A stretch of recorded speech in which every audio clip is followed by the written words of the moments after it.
Hi everyone, Glenn MacArthur here, the creator and maintainer of AV Linux, which is a free operating system for content creators. And another project we do is sampling drum kits. So those are known as AVL Drumkits, and the reason I'm here today is to give away our most recent drum kit, in a manner of speaking. It's been 6 years since we've done one of the AVL drum kits. The last one was the Black Pearl. And in the meantime, over 6 years, we've acquired another drum kit in the studio. I thought it was about time that it got sampled and shared. I used this kit last year for an album I did, and I was very impressed with the size of the kit, how well it recorded. It is, for the drum geeks out there, it is a Tama Club Jam Bop kit.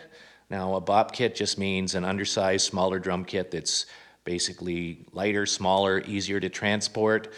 There's probably other subgenres about what a Bop kit is, actually, but suffice it to say, it's a natural maple Tama Club Jam Bop kit.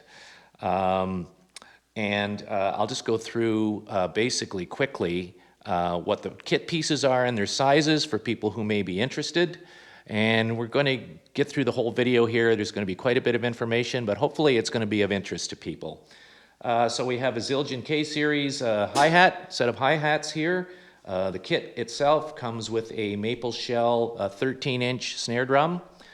We have a Paiste 2002 16-inch crash here, a nice light sounding crash. A Zildjian's Armand splash cymbal. We have a matched pair here. Well, they're not a matching pair, but they're the same series. A Sabian AAX Explosion Ride and its complementary 17-inch crash cymbal. And we also have a not very good Wuhan China crash cymbal. Everyone refers to these as the garbage can lid cymbal, so I don't really know what the difference between a great one and a poor one is, but we certainly are getting that sound out of it. So those are the cymbals. We have a 10-inch tom and a 14-inch tom, and for the size of these toms, they put out quite a big sound for sure. And at the bottom, we have an 18-inch kick. And as I said, it's all natural maple, kind of a blonde color. So we've decided to call this kit after the Red Zeppelin and the Black Pearl. We've decided to call this kit the Blonde Bop. So we have a few accessories also that I should talk about. We have an L&P cowbell, and we also have, excuse me, a Gone Bop's triple shaker, and also, if you pardon me reaching over here, we have a granite percussion old school. What I like about this is it's a really old school tambourine. It's sort of got that, it doesn't have that freshly sampled, brand new, amazingly clear, high tambourine sound that you hear in commercial sample libraries. It sort of has that tinny 60s sound, which I love, that sound on all the old 60s records and soul records and Beatles records and stuff. So I was actually quite happy to find this. So that is also included as part of the kit. So those are basically the kit pieces. So the kit comes in two variants. It comes in played with regular sticks, which in these case are Jojo Meyer sticks. Jojo Meyer, I'm not sure. Anyways, I really like his sticks. They have a white coating on them that makes them a little sticky, so they stick to your hands nicely. It's hard to drop them. And of perhaps more interest is we have a version of the kit played with ProMark hot rods. I don't know if you've ever used hot rods before, but I was kind of surprised at what hot rods actually sound like. I did an album last year using this kit, and I'm getting a little concerned about my hearing, so I recorded the drums with hot rods. I thought it would be sort of a really pithy, kind of thin sound. And you can get that out of them if you want to do a...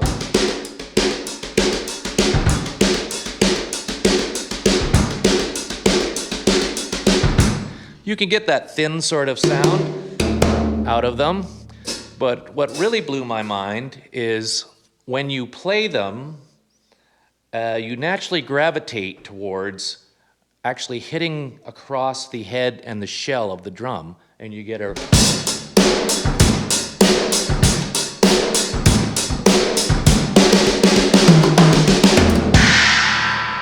You get a really fat sound. It's actually kind of a bigger sound than playing with regular sticks, and that's sort of what I've been going after with sampling this kit, because I really like that sound. It's kind of a unique sound. I wasn't really looking for a light kind of brushes sort of sound. I really like the fat sound we got with the hot rod sticks. So we sampled the kit with regular sticks, and we also sampled the kit with these hot rods. And I'm very happy with how it turned out. Hopefully you will be too. Now, when I'm talking about sampling, if you don't know what we're talking about and you're wondering, what is this video about? It's about sampling, recording this drum kit in sort of an organized way, recording all the sounds, putting them into formats that you can use them for computer recording, so you can have these sounds. So I can use these sounds if I want to do program drums instead of playing drums, and you can have the same sounds. That's basically what we're trying to accomplish here. So basically what that means is I've gone around and I've hit all the kit pieces.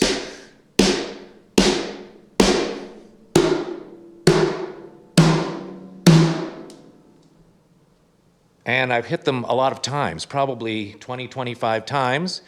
From those 20, 25 times, we'll take 5 hits, and we'll kind of sort out, which we'll see later in the video, sort out the five representative hits of light hits, medium hits, and like hard hits. So on every one of these kit pieces, we've got 5 representative samples of light, medium, and heavy. Some of the kit pieces, and I want to tell you why we do this. If you're a real drummer, you play with 2 hands. You play fills with 2 hands. Quite often, your main stick hand is going to hit close to the center, center-ish on the drum, and your other hand will be somewhere closer to the outside of the drum shell. So for that reason, I've recorded my left hand and my right hand and at different places on the head. So a lot of people complain about program drums, and it's a valid complaint, that when you program a fill, all of the hits sound the same, and it gets what they call the machine gun effect. So to mitigate some of that is just endemic to drum programming, but to mitigate that a bit, what we've decided here, or what I've decided here, is to record a center shell hits and edge shell hits. And that is to help you, when you program drum fills, to alternate those hits to make a little more realistic sounding drum fills. So that's something we've done to kind of assist with that. The recording was done like the drums would be recorded for a session. So we've got 6 mics here. All the shells are mic'd. They are Apex, it's an Apex drum mic kit. I can't really make out the model number. If I can look that up later if someone wants to know. So we've mic'd the shells with Apex. Actually, the kick drum in this case is also an Apex mic. And we've got a couple of the Aston Origin condenser mics for overheads, which are a really nice kind of mid-level condenser mic. They've got a really nice brilliance to them. So they work really well for miking, well, anything, vocals, cymbals, acoustic instruments. So for the microphone geeks, that's the microphones basically we've used. And we've mic'd the kit just like we were going to use it in a studio situation. And we've used the signals from all of the mics have been blended in the creation of the recording of the drum hits for the samples. So the sampling formats that hopefully will be done in the at the very end when we're all finished is a sound fonts, which is old but still a capable format, very common. SFZ or SFZ, depending on what part of the world you're from, which is another sort of popular format, gaining popularity. It's more of an open format. Also, H2 Drumkit for hydrogen drum machine, which is a cross-platform, primarily started with Linux, but it's a cross-platform drum machine program. And the real treat is my friend Robin Garius in Germany, who we worked together on the original AVL drum kits, has once again very generously taken his time and his effort to create another LV2 plugin. And when we get later in the video, when we get onto the computer looking at what we've all done here, you will see Robin's amazing work on the LV2 plugin.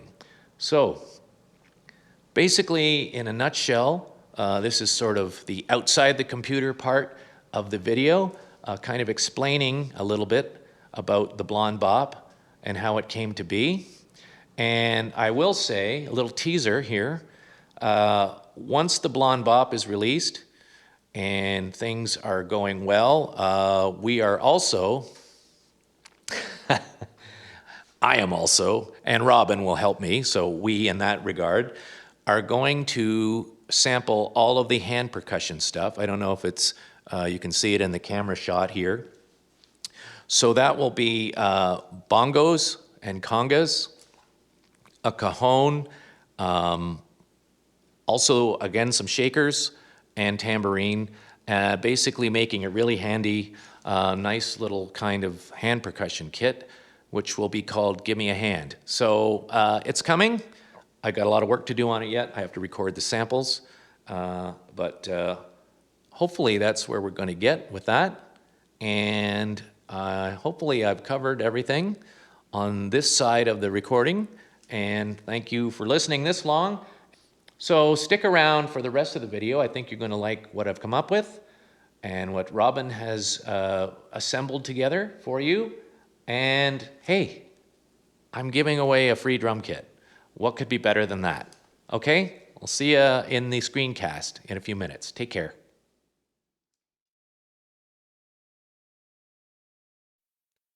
Okay, here we are at the screen capture portion of the video about the Blonde Bop, and I'm going to try and not get bogged down in too much detail here because we just kind of want to do a quick overview of how this is done after we record the various drum sounds. So the recordings of the drums are imported into a program, an audio program called Ardour. Ardour is probably the flagship Linux digital audio workstation program. It's an excellent program for audio work, and it's getting better all the time for MIDI work. So I've recorded I've taken the drum samples I recorded, I've imported them in Ardour, and if you recall from the video before, quite often it's like, 20 hits or so for each kit piece, which get distilled down to 5 hits. So at this point, I've sorted through the 20 hits and chosen 5 that go from a low velocity quiet hit to a high velocity loud hit, and I've sorted them out. So let me just play the loop here. We're looped on the kick drum. So you can hear they're getting louder and harder as they go along.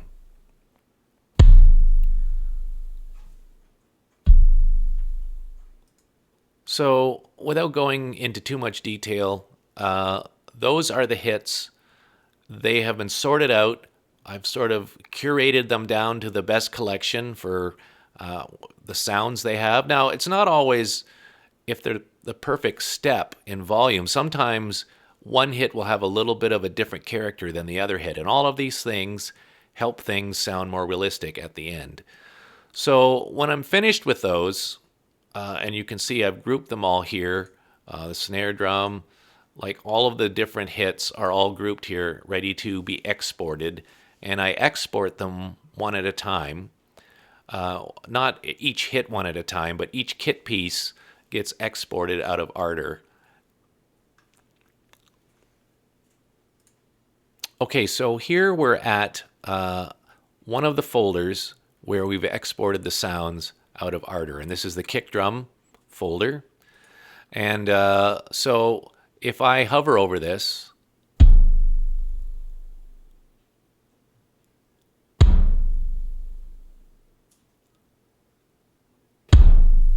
you can hear that it's playing the kick drum sounds or the kick drum samples one after another, all in the same sound file, which isn't going to work for us. So we need to take each of the kick drum hits, isolate it, and trim any silence before or after without losing any of the actual audio information. So there's 100 ways of doing this. In AV Linux, we do it with some specialized scripting.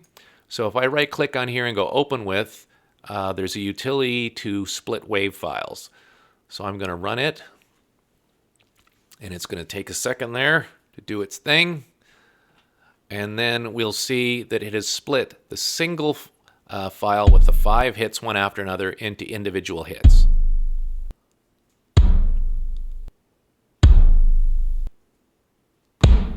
Okay, so normally then what I would do is I make a folder and I copy those into it, which I've already done here. And you can see that we have the 5 hits individually.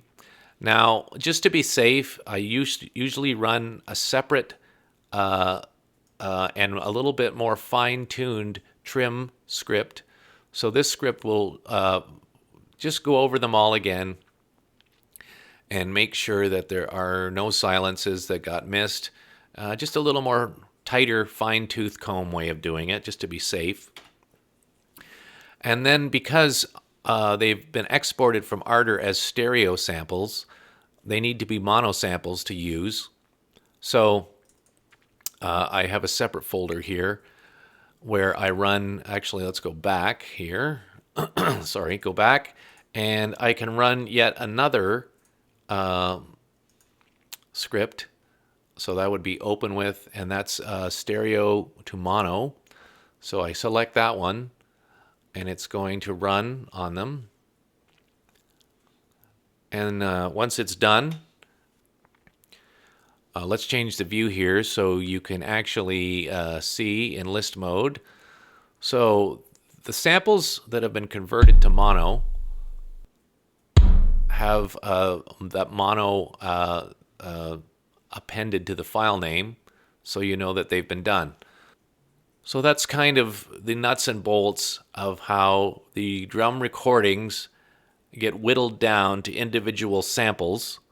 So after we've done all that, we still need to get into a final format that will be recognized by the recording and editing software that we want to use. So here we go. Let's go open up the Blonde Bop here. So in that case, I usually start with what's called an SFZ file. An SFZ file is all the samples together in one folder, and then there's a special text file. Actually, it doesn't do that by default, so I'm going to have to do that. So basically, an SFZ file is your wave files, and then it's a special text file that kind of organizes them, tells them when to play, says which one's the loud one, which one's the quiet one, groups certain things together. And from that, we can also open another program called Polyphone. And Polyphone will accept an SFZ file. So if we see here, here's all the samples in Polyphone and the different kit pieces. And Polyphone will actually allow us to import an SFZ file and export it as a sound font SF2 file. And that's sort of the target thing we need to take the next step, which is the really cool part, which is where Robin Garius has gotten involved. And let's open another Arter session here. And let's see what he's up to. So if I open this one,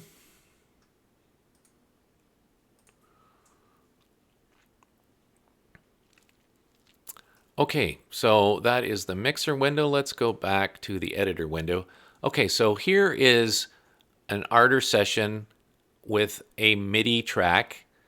And on the MIDI track, I have programmed very quickly and very randomly some drum sounds. So if we loop it,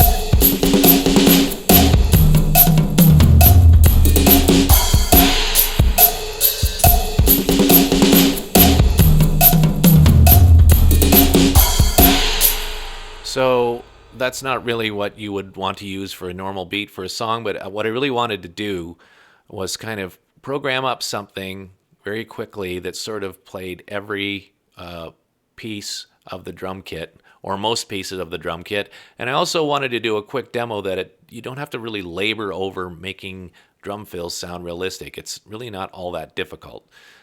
So if I open the mixer window and we see the track is loaded, and I'm going to open, there is the Blonde Bop LV2 plugin by Robin Garius.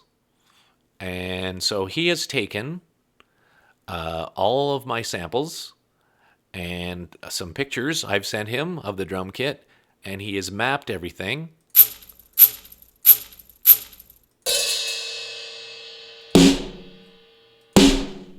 He's mapped everything so you can click it and hear the different samples and get a visual idea of what's happening. Now if we go back here, if we go back here and I loop it, I let it play,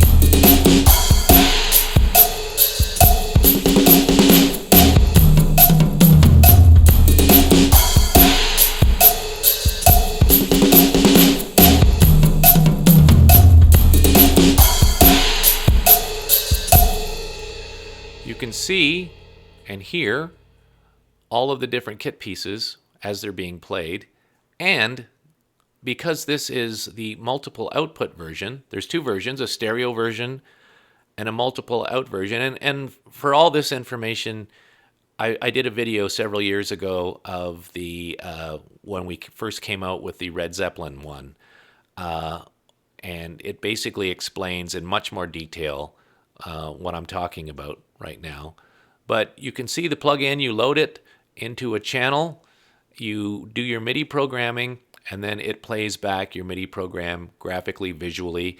And as an added bonus, you can also take all of it's split into several various multiple outputs, so which gives you even more sound processing ability on each part of the drum kit.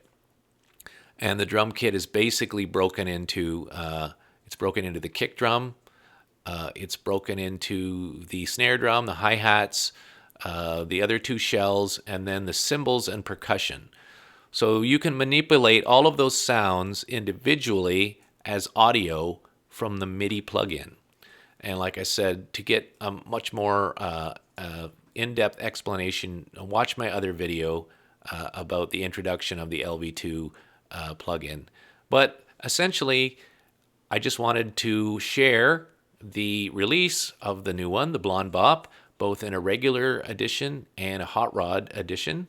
And I wanted to sort of go over the various steps from, starting to finishing. And I would very much like to thank Robin Garius again for taking basically the elements here and finishing them and refining them further and making them into a great plugin that you can use in any of your DAWs in Linux. They will work in Qtractor, they will work in Arter, Reaper, any DAW that supports LV2 plugins. This can be yours. So thanks very much, and we'll be talking to you soon. And grab the Blonde Bop and get making some music.